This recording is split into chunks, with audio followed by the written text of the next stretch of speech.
अहान रायजादा, ऐसा वजनदार नाम मानो इंडिया की टॉप बिजनेसमैन फैमिलीज में से किसी एक का वारिस हो।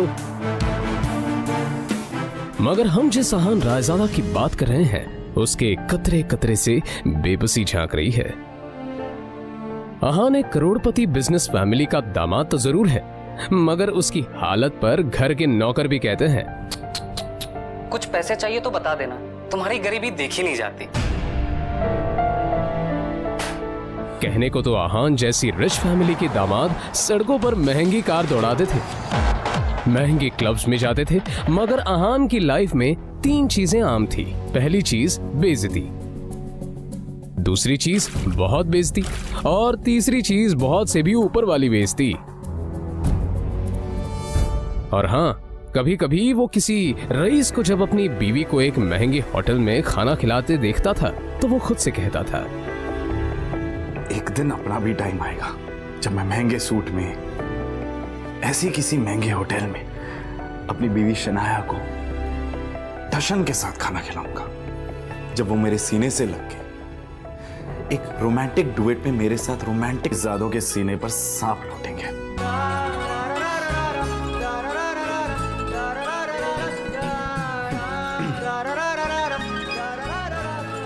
जरूर शनाया ने बहुत विश। अहान चौंक कर उठ खड़ा हुआ। मोबाइल स्क्रीन पर देखा तो शगुन का फोन था। अहान के सारे सपने छूमंतर हो गए। शगुन अहान की बीवी शनाया की कजिन थी, जो हमेशा ही अहान को नीचा दिखाने की कोशिश करती थी। मोबाइल की तरफ देखकर अहान ने बुरा सा मुंह बनाया और फिर कुछ सोचकर फोन उठा लिया। मेरे प्यारे जीजा जी, फोन नहीं उठाते आप? वो मैम। अच्छा वो सब छोड़िए, आप एक काम कीजिए, साहू ज्वेलर्स पे मेरा एक नेकलेस पड़ा है, मैंने ओनर को कॉल कर दिया है, वहाँ जाके नेकलेस कलेक्ट करके मेरे घर पे आइए। शगुन, मुझे बैंक जाना है और ये मैं बैंक जाने का तेवर किसी और को दिखाइएगा जीजा जी। वैसे भी आपको हमारे फैमिली के टुकड़ों पर ही पलना है ना? तो जितना काम कहा जा रहा है उतना कीजिए। और हाँ, नेकलेस के साथ में ओनर आपको 30,000 रुपए भी देगा, वो लेकर मेरे घर पे आ जाइए। और 30,000 रुपए में से 1 रुपया भी कम नहीं होना चाहिए, समझे ना? देखो शगुन, आज तक मैंने कभी चोरी नहीं की। और दूसरी बात यह कि अगर मुझ पर इतना डाउट है तो किसी नौकर को भिजवा के करवा लो। क्या है ना, बहस करने की इजाजत आपको है नहीं, तो जितना काम कहा जा रहा है उतना कीजिए। 1 घंटे के अंदर नेकलेस और पैसे लेकर मेरे घर आ जाइए। और फिर से कह रही हूँ, 30,000 रुपए में से 1 भी रुपया कम नहीं होना चाहिए। बाय। अरे है दीदी को बुलाओ यार, है दीदी।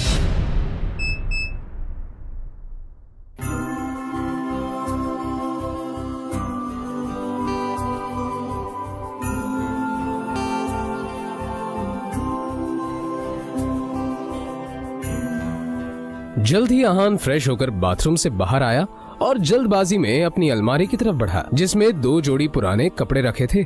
उनमें से जो सबसे साफ कपड़ा था, अहान ने उसे पहनने के लिए चुना।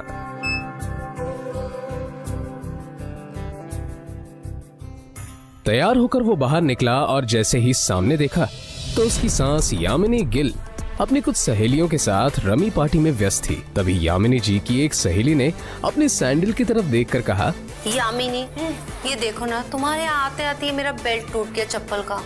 अब मैं घर कैसे जाऊंगी? अरे इसमें टेंशन लेने वाली कौन सी बात है, तुम पार्टी एंजॉय करो, मैं नौकर से कह दूंगी, वो ठीक करवा कर लाएगा। ना ना, मैं नौकरों पे भरोसा नहीं करती। मेरी चप्पल महंगी है, तू एक बार टूट गई चप्पल तो मैं दोबारा पहनती नहीं हूँ। लेकिन क्या करूँ, घर भी तो जाना है ना। अहान उस तरफ से निकला ही था जब यामिनी जी की नजर उस पर पड़ गई। डोंट वरी, नौकर नहीं है, नौकर से थोड़ा ऊपर ही है, वो तुम्हारा काम अच्छे से करेगा। आहान सुनो, ये चप्पल लो और उसे ठीक करा कर लाओ। तभी यामिनी जी की सहेली ने कहा, यामिनी, ये सब काम दामाद से अच्छा नहीं लगता। अरे तुम इतना टेंशन क्यों ले रही हो, वैसे भी इसे ये सब काम करने में बड़ा मजा आता है। तुम लोग को भी कोई काम हो तो बता दे रहा। दामाद है तो क्या हुआ, चप्पल भी ठीक नहीं करा सकता? कुछ तो करे, वैसे भी कुछ करता धरता तो है नहीं। ये बातें सीधा आहान के दिल पर आकर लगी, मगर अब उसे ये सब हमेशा ही सुनने की आदत हो गई थी। उसे याद था कि आज उसका बर्थडे है, मगर ये सिर्फ उसे ही याद था, बाकी किसी को भी इससे कोई मतलब नहीं था। शगुन का काम करना चाह रहा। बहस मत करो, जो काम दिया है वो करके आओ। दामाद है तो दामाद की तरह रहो। भिखारी कहेगा, पता नहीं शनाया की जिंदगी में ऐसा क्या लिखा था कि तुम जैसा निठल्ला पति मिला है उससे। और अब यामिनी जी की सहेली ने आहान को उसकी टूटी हुई सैंडल की स्ट्रैप दिखाकर कहा, ये वाली चप्पल ठीक करना है, महंगी दुकान में ठीक करवाना, समझ में आया? कहते हुए उसने आहान का हाथ उठाकर सैंडल उसके हाथ में पकड़ा दिया।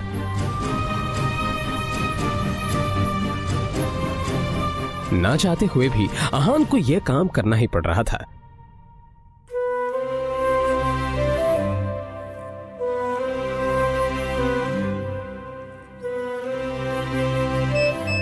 उसके मोबाइल पर उसकी बीवी शनाया ने मैसेज किया। ये मैसेज पढ़ते ही आहान के होठों पर एक स्माइल आ गई और उसकी पूरे दिन की टेंशन जैसे गायब ही हो गई। आज पहली बार शनाया ने उसे ऑफिस बुलाया था। एक वही तो थी उसकी जिंदगी में जिसकी मुस्कुराहट देखकर वो खुद को जिंदा रखता था। शनाया का चेहरा देखे बिना आहान को चैन नहीं मिलता था और उसके बस में होता तो शनाया की हर एक खुशी के लिए खुद को लाखों बार कुर्बान कर देता। रास्ते में आहान को एक फूलों की दुकान मिली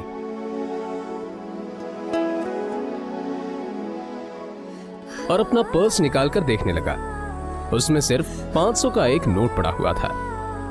जैसे ही आहान वापस मुड़ा तो उसे शगुन का काम और अपनी सास के दिए हुए काम याद आ गए। उसने एक नजर घूर कर उस सैंडल की तरफ देखा और कहा, माफ करना आंटीज और सासू माँ, आप लोगों को सादर प्रणाम, पर शनाया से बढ़कर मेरे लिए और कुछ नहीं है। थोड़ी सी डांट सुन लेंगे आपसे। और फिर उस पैसे से आहान ने शनाया के लिए फूलों का वो बुके ले लिया। आज वो पहली बार गिल कंस्ट्रक्शन के ऑफिस जा रहा था, जो कंपनी गिल खानदान की थी। ये सोचकर आज वो फूला नहीं समा रहा था कि वहां उसका अच्छे से स्वागत होगा कि तभी सामने से आने वाले एक आदमी से आहान टकरा गया। उसका नाम देव मल्होत्रा था। यू इडियट, दिखाई नहीं देता तुम्हें? पता नहीं कहां से मुंह उठाकर चले आते हैं। इस ऑफिस में तुम्हारी खड़े होने की भी औकात नहीं और ऐसे टहर रहे हैं जैसे तुम्हारी खाले जी का घर है। कौन हो तुम? शायद देव मल्होत्रा ने भी उसके बदरंग कपड़ों से उसे नौकर या ऑफिस बॉय ही समझ लिया था। मल्होत्रा ने एक नजर नीचे पड़े बुके की तरफ देखा और फिर उसे अपने पैरों तले कुचल के बाहर निकल गया। आहान ने अपना सर झुकाए बस उस बुके की तरफ देखा। उधर शनाया अंदर से ये नजारा देख रही थी। तभी आहान की नजर शनाया पर पड़ी तो एक पल के लिए वो अपनी बेइज्जती भूल गया और वो शनाया के केबिन में दाखिल हो गया। वो शनाया की तरफ बढ़ा। अब जाने भी तो शनाया, जो हुआ मेरे साथ वो हुआ, और तुम इतना टेंशन क्यों ले रही हो? जो बात गई वो बात गई। तभी शनाया चीखते हुए बोली, दूर हटिए आप मुझसे, दूर हटिए। आप चले क्यों नहीं जाते मेरी जिंदगी से? नर्क बना रखी है मेरी जिंदगी। आहान को एकदम से झटका सा लगा। वो खुले मुंह से शनाया की तरफ देखता रह गया। तभी शनाया आगे बोली, पता नहीं कौन से बाबू की सजा मिल रही है मुझे। नहीं, आप चाहते क्या? पापा ने हम दोनों की शादी जबरदस्ती करवाई थी, वरना आप तो कभी मेरे लायक थे ही नहीं। और आज भी आपको पति कहते हुए मुझे शर्म आती।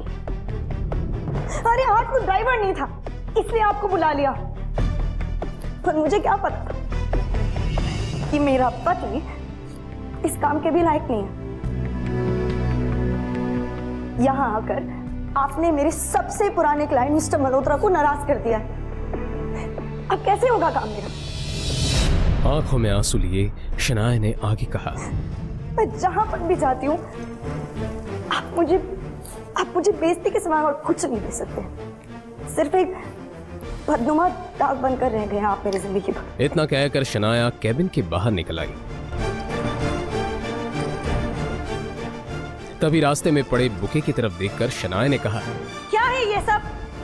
क्या गंदगी फैला रखी है यहाँ पर? फेंको इसे डस्टबिन में। फूल को अपने पैरों से कुचलते हुए आगे बढ़ गई।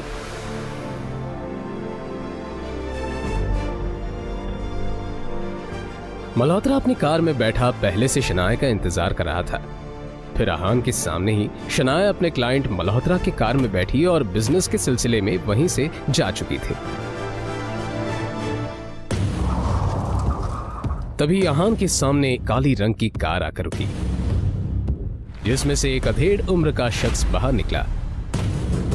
आहान उसे देखते ही चौंक गया, क्योंकि उसकी यहां आने की उम्मीद आहान को बिल्कुल नहीं थी। वो आदमी आहान के सामने आकर बोला, यंग मास्टर, एशिया की सबसे अमीर कंपनी और रायजादा ग्रुप के अरबों रुपए का बिजनेस एम्पायर आपका इंतजार कर रहा है। वक्त आ गया है कि आप आकर अपना बिजनेस संभालें। आखिर कौन है ये आदमी? आहान के साथ शनाया के इस बर्ताव का कारण क्या है? क्या है आहान की कहानी?